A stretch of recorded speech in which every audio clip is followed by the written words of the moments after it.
আজকে শুনবো মিনতিদির গল্প। সঙ্গে থাকুন। এই যে মানুষটিকে দেখছেন, এনার সাথে আমাদের সম্পর্ক অনেক দিনের। আমার বিয়ে হয়েছিল এনার ঘটকালিতে।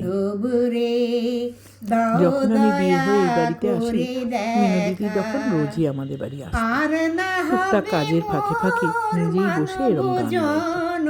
কোনোদিনও উনি পড়াশোনা শেখেননি, একটা অক্ষরও পড়তে পারেননি, কিন্তু গানের মধ্যে অদ্ভুত একটা মায়া ছিল। আমরা আসলেই ধরতাম, একটা গান শোনাও না, গান শোনাও না।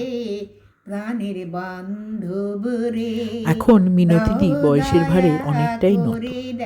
রোজ রোজ এখন আর আসতে পারে না। তাও সময় পেলেই দৌড়ে আসে কোনো একটা অলিখিত টানে, এসে আমাদের বাড়ি একটু বসে গল্প করে।